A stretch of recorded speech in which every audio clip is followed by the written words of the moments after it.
আল্লাহ বললেন, গোলাম শোনো শোনো, আমি আল্লাহ তোমাদেরকে সৃষ্টি করলাম। ওয়ামা খালাকতুল জিন্না ওয়াল ইনসা ইল্লা লিয়াবুদুন।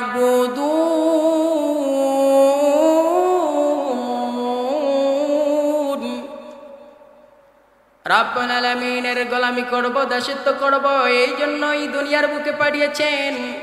আল্লাহ রাব্বুল আলামিন সুন্দরভাবে জানালেন, ও গোলাম শোনো শোনো, আমি আল্লাহ তোমাদের যে পৃথিবীর বুকে পাঠিয়েছি, একটা জিনিস তোমরা খেয়াল করবা, তোমরা পরস্পরে মিলিত থাকবা, খবরদার তোমরা বিচ্ছিন্ন হবা না। আল্লাহ রাব্বুল আলামিন আবার সুন্দরভাবে জানিয়ে দিলেন, ওয়াতাসিমু বিহাবলিল্লাহি জামিআন ওয়া লা তাফাররাকু। রব্বুল আলামিন বললেন, গোলাম শোনো শোনো, খবরদার তোমরা পরস্পরে বিচ্ছিন্ন হবে না। আমার রজ্জুকে, আমার রশিকে তোমরা সঙ্গবদ্ধভাবে ধরো।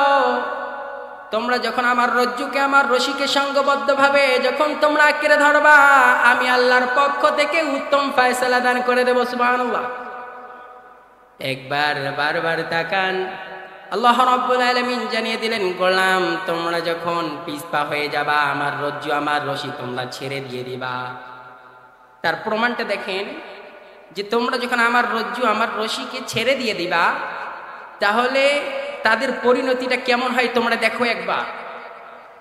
বন জঙ্গলে যখন যাবেন, যাওয়ার পরে দেখিয়েন তো একটা বিশাল বড় যখন পাল আসে, এই পাল থেকে যখন গরু অথবা মহিষ অথবা হরিণ এইগুলো যদি ছুটাছুটি করে আলাদা হয়ে যায়, তাহলে বলেন তো এই হরিণ অথবা মহিষ বা গরু আক্রমণ হওয়ার সম্ভাবনা আছে না নেই?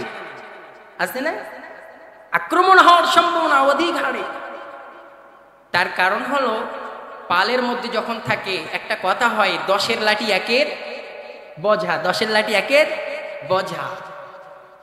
তার মানে পাল ছাড়া যখন গরু হয়ে যায়, তখন সেটাকে হিংস্র প্রাণী থাবা দিয়ে ফেলে, খেয়ে ফেলতে চায়।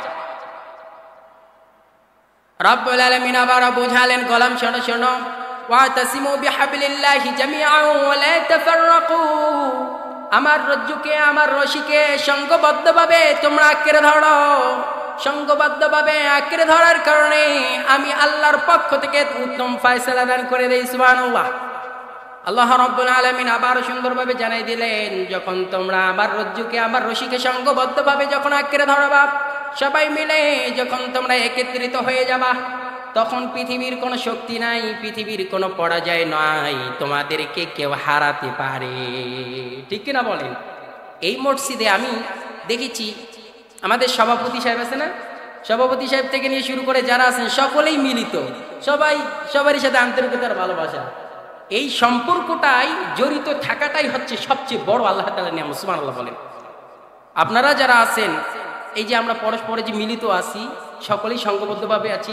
যেমন এই কাকু আমায় একদিনে ভালোবাসা জয় করে ফেলবে, ওই যে কাকু একদিনে ভালোবাসা জয়।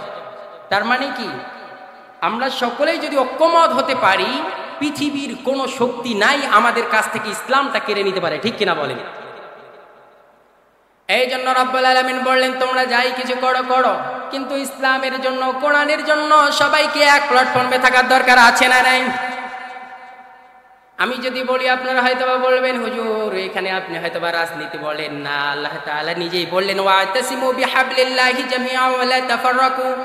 তুমি আওয়ামী লীগ করো, করতে পারো, বিএনপি করো, করতে পারো, জামাত করো, করতে পারো, দাসক করো, করতে পারো, এইদিকে পীর মুরিদি করো, সবগুলো করতে পারো, কিন্তু কোরআনের জন্য, ইসলামের জন্য এবং কি বিশ্বনবীর জন্য সকলকে এক প্ল্যাটফর্মে থাকার দরকার আছে না নাই? সবাই এক, যে যেদিকে যাবে যাবে, কিন্তু সকলকে ঐক্যমত হওয়ার দরকার আছে না নাই? সকলকে ঐক্যমত হওয়া। আল্লাহ রাব্বুল আলামিন সুন্দরভাবে জানালেন, গোলাম শোনো শোনো, তোমরা যখন ঐক্যমত হয়ে যাবা, সকলেই যখন আমার রজ্জুকে, আমার রশিকে সঙ্গবদ্ধভাবে আঁকড়ে ধরবা, ইসলামের বিজয়ের পতাকা উড়বে, কালিমার পতাকা উড়বে, এইদিকে কোরআনের আইন বাস্তবায়ন হবে, কোরআন দিয়ে সংসদ ভবন পর্যন্ত চলবে, কেউ ঠেকাতে পারবে না। ঠিক কিনা? কিন্তু আমরা নিজেরাই আলাদা আলাদা হয়ে গেছি, পরস্পরে বিচ্ছিন্ন হয়ে গেছি, সকলে ঐক্যজোট নাই। ঐক্যজোট না থাকার কারণে আজও পর্যন্ত আমরা বলি কোরআনের আইন বাস্তবায়ন করা ফরজে আইন, কিন্তু কোনো লাভ নাই। আমরা যদি সকলে ঐক্যবদ্ধ হতে যদি না পারি, পৃথিবীর কোনো মানুষ নাই, পৃথিবীর কোনো হুজুরেরা নাই, তারা কোরআনের আইনকে বাস্তবায়ন করতে পারে। ঠিক কিনা বলেন? পৃথিবীর কারো শক্তি নাই যে তারা বিজয়টা কেড়ে নিতে পারে, কোরআনের আইন বাস্তবায়ন করতে পারে বা কোরআন দিয়ে দেশ পরিচালিত করবে, এটা কারো শক্তি নাই, যতক্ষণ পর্যন্ত না সকলেই কাঁধে কাঁধ মিলিয়ে ঐক্যবদ্ধ হতে না পারে। ঠিক কিনা বলেন? আল্লাহ রাব্বুল আলামিন সুন্দরভাবে জানিয়ে দিলেন, গোলাম শোনো শোনো, তোমরা যারা আছো তোমরা একটা কথা বারবার খেয়াল করবা, তোমরা যখন থেকে কালিমা পড়েছ, ইসলাম ধর্ম গ্রহণ করেছ, দুনিয়ার বুকে এসেছ, সেদিন থেকে তোমরা ওয়াদাবদ্ধ হয়ে গেছো, এক কালিমা ছাড়া, লা ইলাহা ইল্লাল্লাহ ছাড়া পৃথিবীর কাউকে মানি না, পৃথিবীর কাউকে ভয় পাই না। সকলেই চিল্লায় বলেন, জেনাকে ভয় পাই তিনি কে? সবাই বলেন তিনি কে? আল্লাহকে ছাড়া পৃথিবীর কাউকে ভয় পাই না। ঠিক কিনা বলেন? এইদিকে দেখেন কত সুন্দরভাবে আমাদেরকে জানাই দিলেন। বিশ্বনবী সাল্লাল্লাহু আলাইহি সাল্লাম এমন কিছু কিছু কথা জানিয়ে দিয়েছেন, তা সত্য এবং বাস্তব প্রমাণিত হয়ে যায়। সুবহানাল্লাহ বলেন। নবী সাল্লাল্লাহু আলাইহি সাল্লাম যা যা জানিয়েছেন সবগুলো প্রমাণিত হয়ে যাচ্ছে। একটি হাদিস আপনাদের সামনে বলি, সহিহ মুসলিম শরীফের হাদিস, 2890 নম্বর হাদিস। সবাই বলেন কত নম্বর? 2890 নম্বর হাদিস, সহিহ মুসলিম শরীফের হাদিস। বিশ্বনবী সাল্লাল্লাহু আলাইহি সাল্লাম তিনি একবার দীর্ঘ সময় ধরে দোয়া করতেছেন। কার কাছে? সবাই বলেন কার কাছে? আল্লাহর কাছে দোয়া করতেছেন। দেখেন সব সম্পূর্ণটাই বাস্তব। বিশ্বনবী সাল্লাল্লাহু আলাইহি সাল্লাম একবার তিনি দীর্ঘ সময় ধরে দোয়া করা যখন শুরু করলেন, দোয়া করতে করতে নবী সাল্লাল্লাহু আলাইহি সাল্লাম আল্লাহর কাছে প্রশ্ন জাগালেন, আল্লাহ তোমার কাছে তিনটা জিনিস চাই। রব্বুল আলামিনের কাছে তিনটা দোয়া যখন করা শুরু করলেন, আল্লাহ রব্বুল আলামিন তিনটার মধ্যে দুটা কবুল করলেন, একটা কবুল করে নাই। বিশ্ব নবী সাল্লাল্লাহু আলাইহি সাল্লাম যখন দোয়া করা শুরু করলেন, নবী সাল্লাল্লাহু আলাইহি সাল্লামের দুইটা দোয়া কবুল হয়ে গেল, একটা দোয়া কবুল হয় নাই। বিশ্ব নবী সাল্লাল্লাহু আলাইহি সাল্লাম মুখ ফিরিয়ে বসলেন, সাহাবাদেরকে বললেন, ও সাহাবানা, তোমরা কি জানো আমি আল্লাহর কাছে তিনটা জিনিস দোয়া করেছিলাম, তিনটা জিনিস চেয়েছিলাম, দুইটা কবুল হয়েছে, একটা কবুল হয় নাই। তোমরা কি শুনতে রাজি আছো না নাই? সাহাবারা বললেন, ইয়া রাসূলুল্লাহ, বলেন আমরা শুনি। রাসূল সাল্লাল্লাহু আলাইহি সাল্লাম বললেন, ও সাহাবীরা শোনো, আল্লাহর কাছে দোয়া করেছিলাম এক নম্বর দোয়া, ও আল্লাহ আপনি আমার উম্মতদেরকে দুর্ভিক্ষ দিয়ে ধ্বংস করবেন না। আল্লাহু আকবার বলেন। এতগুলো মানুষ আল্লাহু আকবার বলতে কষ্ট হয়? সকলে বলেন তো আল্লাহু আকবার। তাহলে বলেন, সহিহ মুসলিম শরীফের হাদিস, 2890 নম্বর হাদিস। রাসূল সাল্লাল্লাহু আলাইহি সাল্লাম দোয়া করেছিলেন কয়টা? তিনটা। তার মধ্যে দোয়া কবুল হয়েছে কয়টা? দুইটা কবুল হয়েছে। এক নম্বরটা হচ্ছে আল্লাহর কাছে চেয়েছিলেন, আল্লাহ আমার উম্মতদেরকে দুর্ভিক্ষ দিয়ে ধ্বংস করবে না। আল্লাহর কাছে যখন দোয়া করেছেন, সেই দোয়া আল্লাহর কাছে কবুল হয়ে গেছে। সুবহানাল্লাহ বলেন। রাসূল সাল্লাল্লাহু আলাইহি সাল্লাম এবার পুরা বিস্তারিত জানাই দিলেন। আমার সাহাবীরা তোমরা যদি শোনো অবাক হয়ে যাবা, কারণ ইউসুফ আলাইহিস সালামের সময় খুবই দুর্ভিক্ষ ছিল, মানুষেরা হাহাকার হয়ে পড়েছিল এবং কি খাবারের জন্য তারা কাতর হয়েছিল। আবার দেখেন পানির তৃষ্ণাও তারা কাতর হয়ে গিয়েছিল। মরুভূমিতে কোনো ফসল নাই, কোনো কিছুই নেই, আবাদ বাড়ি যদি হয় বৃষ্টি নাই। এই আমার এই উম্মতদেরকে এই মহা বিশাল বড় দুর্ভিক্ষ দিয়ে আমার উম্মতেরা ধ্বংস হয়ে যাবে, মরে যাবে। আমি রাসূল কিভাবে সেটা কষ্ট সহ্য করব? আল্লাহর কাছে দোয়া করলাম, আল্লাহ আমার উম্মতদেরকে দুর্ভিক্ষ দিয়ে ধ্বংস করবে না। সেই সময় রাব্বুল আলামিনের কাছে যখন দোয়া করলেন, আল্লাহ বললেন, আমার নবী শোনো মুহাম্মদ, তুমি যেই দোয়া করেছো সেই দোয়াটাও আমি আল্লাহর কাছে কবুল হয়ে গেছে। সুবহানাল্লাহ বলবেন না? আচ্ছা বলেন দেখি, আমাদের এই দেশে কি দুর্ভিক্ষ আছে? দুর্ভিক্ষ আছে? দুর্ভিক্ষ কিন্তু নাই। ফসল একটার পর একটা ফসল কিন্তু হচ্ছে, তাই না? আপনারা কি মনে হয় বুঝতেছেন না? হুজুর বুঝতে পারছে কথাটা, মাথা নড়াচ্ছে। আপনারা কি বুঝেন নেই? আমাদের দেশে আপনারা দেখতেছেন একটার পর একটা ফসল আসে, কিন্তু সেই সময় এমন দুর্ভিক্ষ, সেই সময় জানাই দিলেন যে দুর্ভিক্ষ হবে, দুর্ভিক্ষ আসবে, তোমরা কিছু গম বা কিছু আহার তোমরা সঞ্চয় করে রাখো। আল্লাহু আকবার বলেন। এক নম্বর হলো দুর্ভিক্ষ দিয়ে আমার উম্মতদেরকে ধ্বংস করবেন না, সেটাও দোয়া কবুল হয়ে গেছে। 2 নম্বর দোয়া করলো, আল্লাহ আমার উম্মতদের জন্য দোয়া করি মহাপ্লাবন দিয়ে আপনি তাদেরকে মারবেন না। আল্লাহু আকবার। আল্লাহর কাছে যখন দোয়া করলেন সেই দোয়াটাও কবুল হয়ে গেল। বিশ্বনবীজি বিস্তারিতভাবে আবারও জানাই দিলেন, নূহ আলাইহিস সালামের সময় মহাপ্লাবন ছিল, এই প্লাবনে সবাই মরে শেষ হয়ে গেছে, পানির বন্যায় ডুবে গেছে। নূহ আলাইহিস সালামকে আল্লাহ তাআলা জানিয়ে দিলেন, ও নূহ শোনো শোনো, তুমি একটা বিশাল বড় একটা কিস্তি তৈরি করো, নৌকা তৈরি করো, কারণ মহাপ্লাবন চলে আসতে পারে, মহাপ্লাবন আসবে।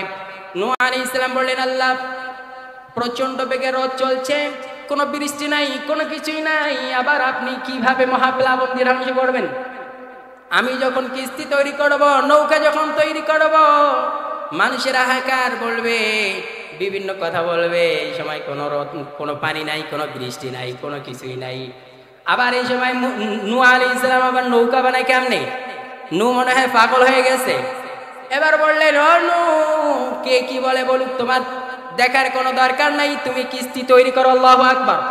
নূহ আলাইহিস সালাম যখন কিস্তি তৈরি করলেন, নৌকা তৈরি করলেন, নূহ আলাইহিস সালাম কিস্তি তৈরি করার পরে, নৌকা তৈরি করার পরে, এবার মানুষেরা যারা আছে সবাই কেউ কেউ যে আবার প্রস্রাব পায়খানা করে আসে, বলে নূহ আমার জন্য একটা ভালোই কাজ করেছে, কারণ আমাদের প্রস্রাব পায়খানার কোনো জায়গা নেই, ওইখানে যে সব ময়লা ফেলাই দিয়ে আসো। নূহ আলাইহিস সালাম এবার দোয়া করা শুরু করলেন, আল্লাহর কাছে দোয়া করলেন, ও আল্লাহ কি অবস্থা, কোনো প্লাবন নেই, কোনো কিছুই নাই, ও আল্লাহ কেমনে করে কি হবে জানি না। আল্লাহ বললেন, নূহ রে ধৈর্য ধারণ করো, আমি আল্লাহর প্রতি বিশ্বাস রাখো, দেখবা আমি আল্লাহ কি করতেই না পারি। সুবহানাল্লাহ বলেন। সবাই বলেন, ক্ষমতার একমাত্র মালিক যিনি, তিনি কে? সবাই বলেন, তিনি কে? হি হ্যাজ অ্যাবসলিউট পাওয়ার। অগণিত ক্ষমতার একমাত্র মালিক যিনি, তিনি কে? সবাই বলেন, তিনি কে? তাই আমরাও আছি। আল্লাহ রাব্বুল আলামিন আবারও জানালেন, গোলাম শোনো শোনো, আমি আল্লাহ যত নবী এবং রাসূল পাঠিয়েছি পৃথিবীর বুকে, প্রত্যেককেই আমি আল্লাহ তাদেরকে পরীক্ষা করেছি। যারা পরীক্ষার মধ্যে জয়লাভ করেছে তাদের সম্মান ইজ্জত বৃদ্ধি যিনি বেড়ে দিয়েছেন, চিল্লায় বলেন, তিনি কে? আল্লাহ রাব্বুল আলামিন সুন্দরভাবে জানিয়ে দিলেন, ওয়া তুইজ্জু মান তাশাউ ওয়া তুযিল্লু মান তাশাউ বিয়াদিকাল খায়র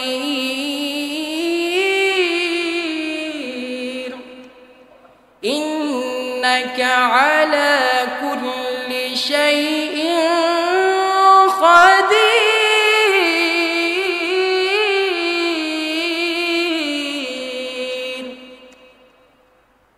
আল্লাহ রাব্বুল আলামিন জানালেন, ইজ্জতের মালিক, সম্মানের মালিক, বেইজ্জতের মালিক আমি আল্লাহ। সুবহানাল্লাহ। আল্লাহ রাব্বুল আলামিন কত সুন্দরভাবে জানিয়ে দিয়েছেন, গোলাম তোমাদের কি চোখে পড়ে না, তোমাদের কি কানে পড়ে না, সে আওয়াজ কি আসে না? আমি আল্লাহ যাকে ইচ্ছা সম্মান দেই, যাকে ইচ্ছা আবার তার কাছ থেকে সম্মান কেড়েও নিতে পারি, ঠিক কিনা? আল্লাহ রাব্বুল আলামিন বললেন, গোলাম শোনো শোনো, একবার কি চিন্তা ভাবনা করেছো, ইব্রাহিম আলাইহিস সালাম বারবার দাওয়াত দিলেন, ওইদিকে নমরুদকে বললেন, তুমি কালিমা পড়ো, কালিমার ছায়া তলে আসো, ইসলামের ছায়া তলে আসো, এবং কি তুমি এক কালিমা লা ইলাহা ইল্লাল্লাহ পড়ো, আমি ইব্রাহিম জাসি লা ইলাহা ইল্লাল্লাহ ইব্রাহিম খলিলুল্লাহ পড়ো। কালিমা যারা গ্রহণ করে না, লাঞ্ছিত অবস্থায় দুনিয়ার থেকে বিদায় নিয়ে চলে গেছে। বারবার জানিয়ে দেওয়া হয়েছে। আল্লাহ তাআলা পরীক্ষা করলেন, এবং কি আল্লাহ তাআলা পরীক্ষার মাধ্যমে কি দিয়েছেন এবার দেখেন। ইব্রাহিম আলাইহিস সালামকে বললেন, ও ইব্রাহিম বারবার দাওয়াত দাও, একবার যদি দাওয়াত গ্রহণ না করে বারবার তাকে দাওয়াত দেওয়া শুরু করো। সুবহানাল্লাহ বলেন। বললেন, যদি একবার দাওয়াত গ্রহণ না করে আবার তাকে দাওয়াত দাও, এবারও যদি দাওয়াত গ্রহণ না করে আবারও দাওয়াত দিয়ে দাও। ইব্রাহিম আলাইহিস সালাম বারবার দাওয়াত দিলেন, ওই দাওয়াত গ্রহণ করে নাই। দেখেন, একটা মশা কানের কাছে ভন ভন করে, যখন আমরা মশা যখন কানের কাছে ভন ভন করে একটু বাড়ি দিলেই হাড় হাড্ডি তার কিছুই থাকে না, সব চূর্ণ বিচূর্ণ হয়ে যায়, ঠিক কিনা? এদিকে আছে নাকি যে মশাকে তার হাড় হাড্ডি কিছু জিনিস খুঁজে পাওয়া যায়? আছে? হ্যাঁ, মশাকে একটু মার দিলে ভর্তা হয়ে যায়। কিন্তু দৃষ্টান্তমূলক ইতিহাস রেখে দিয়েছে আল্লাহ তাআলা, জানিয়ে দিলেন আমি আল্লাহ পারি ক্ষুদ্র থেকে ক্ষুদ্র জিনিস দিয়ে একটা বিশাল বড় মানুষকে আমি আল্লাহ মেরে ফেলতে পারি। সুবহানাল্লাহ বলেন। তার মানে দেখেন, সেই ইসলাম ধর্ম গ্রহণ না করার কারণে, কালিমা গ্রহণ না করার কারণে, নিজের রবগুলি স্বীকার করার কারণে লাঞ্ছিত অবস্থায় দুনিয়ার থেকে বিদায় নিয়ে চলে গেল। এইদিকে দেখেন মুসা আলাইহিস সালাম বারবার বললেন, ও ফিরআউন কালিমা পড়ো, কালিমা পড়ো, কিন্তু তুমি যদি কালিমা না পড়ো এমন এক সময় আসবে যেদিন তুমি কালিমা পড়ার আর কখনো সময় পাবা না। মুসা আলাইহিস সালাম বারবার বললেন, ও ফিরআউন কালিমা পড়ো। মুসা আলাইহিস সালামকে যখন ধাওয়া করা শুরু করলেন, মুসা আলাইহিস সালামকে যখন মারার জন্য পরিকল্পনা করলেন, আল্লাহ রাব্বুল আলামিন সুন্দরভাবে জানালেন, ও গোলাম তোমরা কি জানো না আমার ইতিহাসগুলো? আমি আল্লাহ তাকে দৃষ্টান্তমূলক এমন কিছু শাস্তি দিয়ে রাখবো, এমন কিছু ইতিহাস করে রাখবো, আগামীর দিনে যত আমার গোলামেরা আসবে তার কাছ থেকে শিক্ষা গ্রহণ করবে। যারা ফিরআউনের মতো হবে তোমরা চাক্ষুষ প্রমাণিত হয়ে গেছো, তার লাশটা পোকামাকড় পর্যন্ত খায় নাই, ঠিক না? মিশর জাদুঘরে দেখো নাই তার লাশটা এখনো পর্যন্ত পড়ে আছে, দেখো নাই তোমরা? আর অনেক মানুষ আছে তাদের হাড় হাড্ডিগুলো বিলীন হয়ে গেছে, সবগুলো শেষ হয়ে গেছে। অনেক মানুষ আছে যারা আল্লাহর ওলি, যারা কালিমা পড়েছে, ইসলাম ধর্ম গ্রহণ করেছে, এক আল্লাহকে ছাড়া পৃথিবীর কারো কাছে মাথা নত করে নাই, সিজদাও নত করে নাই। ওই ব্যক্তিগুলোর জন্য রব্বুল আলামিন কিছু দৃষ্টান্তমূলক জিনিস রেখে দিয়েছেন। কারো লাশটা এখনো পর্যন্ত কবরে অক্ষম হয়ে আছে না, কবরে পড়ে আছে। এটা আল্লাহ তাআলা ইতিহাস রেখে দিয়েছে। আল্লাহ বললেন, গোলাম তোমরা তাদের কাছ থেকে শিক্ষা গ্রহণ করো। তাহলে আমরা তিনটার মধ্যে দুইটা পেলাম। একটা হলো দোয়া করেছিলেন আল্লাহ দুর্ভিক্ষ দিয়ে আমার উম্মতদেরকে মারবেন না। 2 নম্বর হলো মহাপ্লাবন দিয়ে ধ্বংস করবেন না। এই মহাপ্লাবন নূহ আলাইহিস সালামের যে উম্মতেরা ছিল সকলেই মরে গেছে, তারা শেষ হয়ে গেছে, আল্লাহ এই প্লাবন দিবেন না।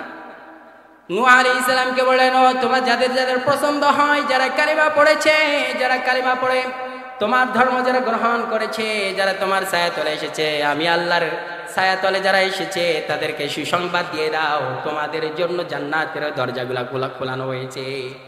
তাদের জন্য সুসংবাদ বলেছেন যে তোমাদের জন্য সুসংবাদ হলো তাদের জন্য জান্নাতের 8টা দরজা আল্লাহ তাআলা খুলে দিয়েছেন। সুবহানাল্লাহ। এদিকে আল্লাহ রাব্বুল আলামিনের কাছে আবার দোয়া করেছিলেন, 3 নম্বর দোয়া করেছিলেন, আল্লাহ আমার উম্মতদেরকে আপনি এমন কিছু দিক নির্দেশনা দিয়েন না যারা নিজেরাই মারামারি করবে, নিজেরাই খুনাখুনি করবে, নিজেরাই হত্যাকাণ্ড করবে, নিজেরাই তারা হট্টগোল সৃষ্টি করবে, একজন মানুষ আরেকজন মানুষকে মেরে ফেলবে। আল্লাহ তাআলার কাছে দোয়া করলেন, আল্লাহ এই দোয়া তোমার কাছে করি। রব্বুল আলামিন বললেন, ও নবীজি আপনি যেহেতু এই দোয়া করেছেন, এই দোয়া আর কবুল করা হবে না। কি বুঝলেন? মুসলিম শরীফের সহিহ মুসলিম শরীফের 2890 নম্বর হাদিসে বলেছেন, 3টা দোয়ার মধ্যে একটা দোয়া ফিরাইয়া দিয়েছেন। একটা দোয়া ফিরাই দিলেন, কি দোয়া? যে আল্লাহ আমার উম্মতেরা জানি তারা নিজেরাই মারামারি না করে, হট্টগোল না করে, ঝগড়া বিবাদ না করে, এবং কি তারা জানি হত্যাকাণ্ড না করে। আমি এটা তোমাকে জানিয়ে দিলাম, এই দোয়া যে তুমি করেছো এই দোয়া কবুল করা হবে না। বলে কেন?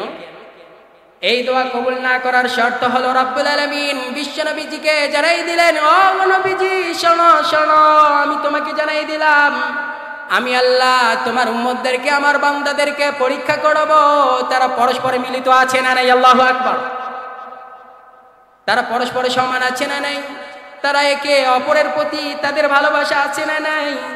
এবং কি আমি আল্লাহ তাদেরকে পরীক্ষা করব, তারা যে দুনিয়ার বুকে আছে, পৃথিবীর বুকে আছে, ইসলামের জন্য, কোরআনের জন্য, এক কালিমা লা ইলাহা ইল্লাল্লাহ তাওহীদের প্রতি তারা সবাই ঐক্যমত আছে না নাই? আমি আল্লাহ সেটাই পরীক্ষা করার জন্য এই দোয়ার কবুল আর করলাম না। সুবহানাল্লাহ। তাহলে আল্লাহ তাআলা আমাদেরকে পাঠিয়েছেন আমাদের পরীক্ষা। এই পৃথিবীটা একটা পরীক্ষার জায়গা। যত দিন যাচ্ছে তত এই মারামারি হট্টগোল এটা বেড়ে যাচ্ছে, যত দিন যাচ্ছে তত খুন ধর্ষণ জেনা ব্যভিচার বেড়ে যাচ্ছে। আল্লাহ চায় গোলাম আমি তোমাদেরকে পরীক্ষা করে থাকি তোমরা আমার পথে সঠিক পন্থায় আছো না নেই। সুবহানাল্লাহ বলেন। এরপরে আসেন আল্লাহ রাব্বুল আলামিন আবার সুন্দরভাবে জানিয়ে দিলেন গোলাম শোনো শোনো ও গোলাম আমি আল্লাহ তোমাদেরকে জানিয়ে দিলাম তোমাদেরকে আমি আল্লাহ পরীক্ষা করে থাকি।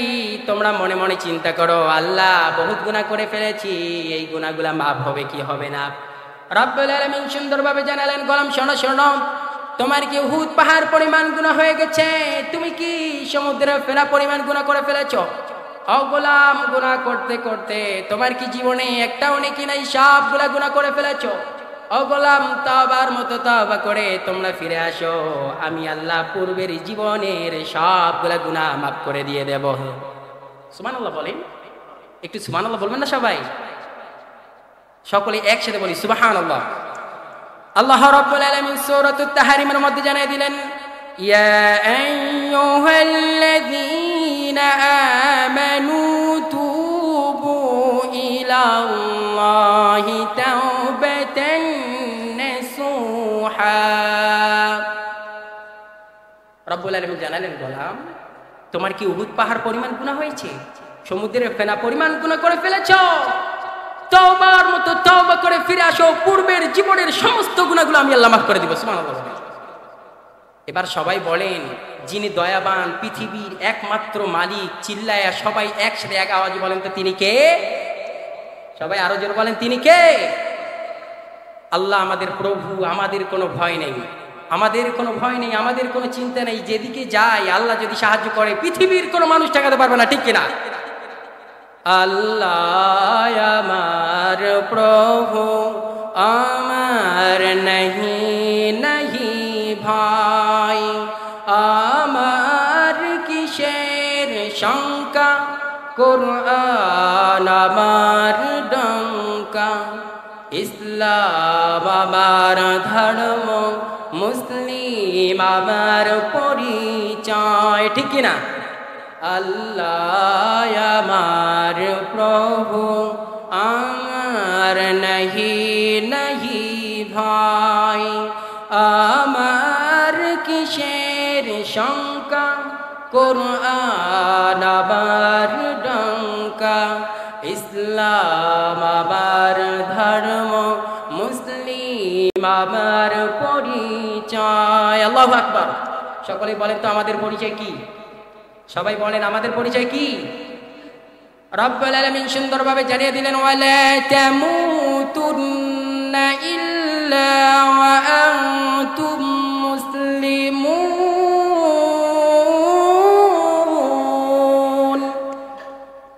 রব্বুল আলামিন বললেন গোলাম শোনো খবরদার তোমরা পরিপূর্ণ মুসলমান না হওয়া পর্যন্ত কবরের মধ্যে আসবা না।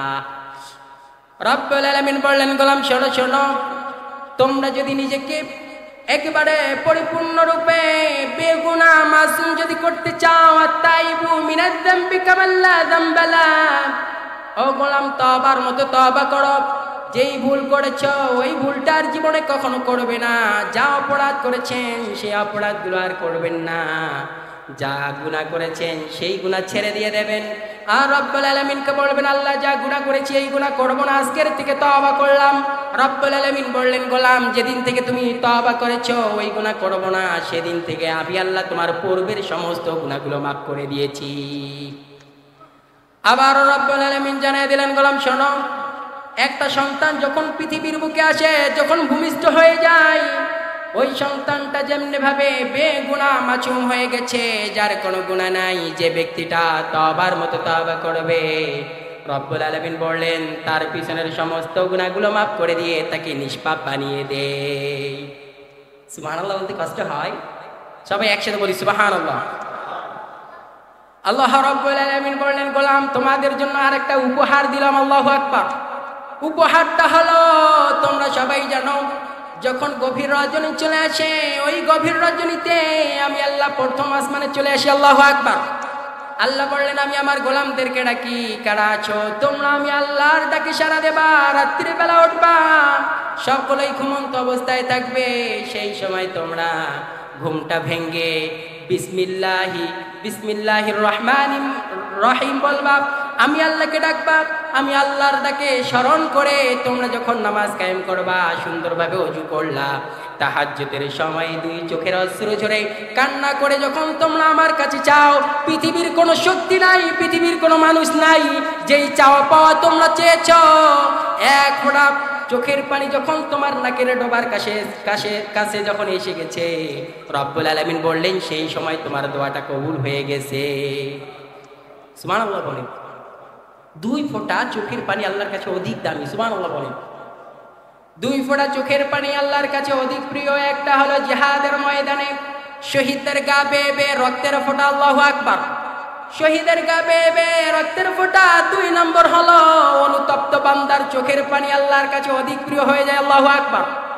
আল্লাহ বললেন অনুতপ্ত হয়ে যেন আমি আল্লাহর কাছে চাই। অনুতপ্ত হয়ে সবগুলা গুনার কথা আমার কাছে বলে দিয়েছে, আল্লাহ গুনাহ করেছি, মাফ করে দিয়ে দাও। রব্বুল আলামিন বললেন যেহেতু তাহাজ্জুদের সময় সকলেই ঘুমন্ত অবস্থায় ছিল, আর তুমি রাত্রিবেলা উঠে এক ফোঁটা চোখের পানি ছেড়ে যখন তুমি কান্না করেছ গভীর রজনী, ওই জায়নামাজে চোখের পানি পড়ার আগে, নাকের ডবার কাছে আসার আগে সবগুলো দোয়া আমি আল্লাহ কবুল করে নিয়েছি। তোমার যদি কোনো সমস্যা থাকে আমি আল্লাহর কাছে চাও, বিপদে আছো আমি আল্লাহর কাছে চাও, কোনো সমস্যার সম্মুখীন হয়েছে আমি আল্লাহর কাছে চাও। তাহাজ্জুদের এমন একটা সময় দিয়েছি, সেই সময় আমি আল্লাহ সপ্তম আসমান থেকে প্রথম আসমানে আসি, কোন বান্দার কি চাওয়া পাওয়া আমার কাছে চেয়ে নাও। আল্লাহু আকবার। এই জন্য আল্লাহর কাছে চাই। তাহাজ্জুদের জায়নামাজে মরণ দিও প্রভু আমায়, ইকামতে দিনের কাজে কবুল করে নিও আমায়। ঠিক কিনা? সকলেই দোয়া করব। তাহাজ্জুদের জায়নামাজে মরণ দিও প্রভু আমায়, ইকামতে দিনের কাজে কবুল করে নিও আমায়। ঠিক কিনা বলেন? ওই সময় আল্লাহর কাছে চাইবো প্রাণ খুলে। একবার তাকিয়ে দেখেন, এই চোখের অশ্রু ঝরে কান্না করে যারা আল্লাহর কাছে চাইবে, আল্লাহ বললেন গোলাম তুমি যখন চেয়েছো প্রত্যেকটা দোয়া, প্রত্যেকটা অনুরোধে আমি আল্লাহর কাছে কবুল হয়ে যায়। সুবহানাল্লাহ বলেন। একবার চিন্তা করবেন, পৃথিবীর বুকে মানুষ যখন আসে, সন্তান যখন ভূমিষ্ঠ হয়ে যায়, ওই সন্তানের ডান কানে আজান, বাম কানে ইকামত দেওয়া হয়। ঠিক কিনা? আমাদের ওইদিকে এটা চালু আছে, আপনাদের এদিকে আছে কি? ডান কানে আজান। আল্লাহ রাব্বুল আলামিন সুন্দরভাবে জানালেন গোলাম শোনো শোনো, সন্তান দেনওয়ালা আমি আল্লাহ, পৃথিবীর বুকে কেউ দিতে পারবে না। আমি আল্লাহ সন্তান দেনওয়ালা, কাউকে আমি আল্লাহ ছেলেও দেই, কাকে মেয়ে দেই, কাউকে আবার ছেলেও দেই না, কাউকে আবার মেয়েও দেই না। কিন্তু শুনে রাখো, যখন সন্তান ভূমিষ্ঠ হবে ডান কানে আজান, বাম কানে ইকামত দিয়ে দেবা। কারণ একটা হলো যখন তোমার মৃত্যুর ঘটনা চলে আসবে, মৃত্যুর যখন সময় চলে আসবে, ওই সময় তোমার আর আজান দেওয়া হবে না, জানাজার জন্য মানুষেরা তৈরি হয়ে থাকবে। পৃথিবীর বুকে তুমি কি দেখেছ? অর্থ সম্পদ, টাকা পয়সা, দামি গাড়ি, দামি বাড়ি, সব কিছু ছেড়ে সাদা কাপড়ের কাফনটা নিয়ে মানুষেরা চলে গেছে। আমার গোলামেরা, একবার কি তোমার স্মরণ হয় না? একবার কি তোমার বিবেকে আসে না? একটা মানুষ দুনিয়ার থেকে বিদায় নিয়ে চলে গেল, কি নিয়ে গেছে? একটা মানুষ দুনিয়ার থেকে চলে গেল সাদা কাফনটা ছাড়া, আর পৃথিবী ছেড়ে কিছুই নেই। তোমার বিবেকে কি নাড়া দেয় না? তোমার বিবেক কি একবার চিন্তা ভাবনা করে না? তোমার বিবেক যদি একবার চিন্তা ভাবনা করত, একবার যদি তুমি নিজেই চিন্তা ভাবনা করতে যে কবরের পাশে দাঁড়ালাম, বাবাকে হারালাম, ওই বাবা দাঁড়িয়ে বেরিয়েছিল, বাবা অনেক শক্তিশালী ছিল, মজবুত ছিল, আজ বাবা আমার কোথায় গেল, বাবাকে খুঁজে পেলাম না। ওই দিনটা আমার বাবার যেমনে গেছে আমার ওই দিন আসবে। এই জন্য সব কিছু ত্যাগ করে সিজদা নত হব কার কাছে? সবাই বলেন কার কাছে? সকলেই একসাথে এক আওয়াজে বলেন তো কার কাছে? আরো চিল্লায় বলেন কার কাছে? আল্লাহ তাআলা বললেন গোলাম তোমার কি এখনো এটা চিন্তা ভাবনা হয় না? একবার কি তাকাও না, আসার সময় ধারাবাহিকতা সবগুলো মিলে যায়, যাওয়ার সময় কোনো ধারাবাহিকতা থাকে না। তুমি এসেছো তোমার আগে, তোমার বাবা এসেছে, মা এসেছে, দাদা এসেছে, নানা এসেছে, একটা বার চিন্তা করেছে যাওয়ার সময় কোনো সিরিয়াল আমি আল্লাহ রাখি নাই? গোলাম একবার কি তোমার চিন্তা হয় না? যখন চক্ষুগুলো বন্ধ করেছ সেই সময় গভীরভাবে একবার চিন্তা করো, আল্লাহ মরে গেলাম, কোথায় গেলাম? এই জায়গায় বসে যদি একবার চিন্তা করেন, আল্লাহ আমি কোথায় যাব? মানুষ মরে গেল, হাড্ডি বিলীন হয়ে গেছে, অর্থ সম্পদ সব কিছু ফেলাই দিয়ে শুধু শূন্য হাতটা নিয়ে গেছে। একবার যদি চিন্তা করেন, রব্বুল আলামিন বললেন, গোলাম শোনো, তোমরা যখন কবরের চিন্তা করবা, জাহান্নামের ভয় যখন, আমি আল্লাহ তোমাদেরকে অন্তর দিয়েছি, কলাবুল কলব হৃদয় দিয়েছি, হার্ট দিয়েছি, সেই জায়গায় যদি একবার চিন্তা করো, আমার ভয় তোমরা অন্তরের ভিতরে ঢুকিয়েছ, জাহান্নামের ভয় ঢুকিয়েছ, একবার যদি কেউ চিন্তা করে, রব্বুল আলামিন বললেন, গোলাম ওই ব্যক্তিটা আমার পথ বাদ দিয়ে অন্য পথে যেতে পারবে না। ঠিক কিনা? যাদের হৃদয়ে আছে আল্লাহর ভয়, তারা কবু পথ ভুলে যায় না। আল্লাহরই প্রেম ছাড়া এই দুনিয়ায় কারো কাছে কোনো কিছু চায় না। ঠিক কিনা? রাতের আধারে যারা সিজদাতে রয়, দু চোখের স্রোতে নদী যেন বয়। রাতের আধারে যারা সিজদাতে রয়, দু চোখের স্রোতে নদী যেন বয়।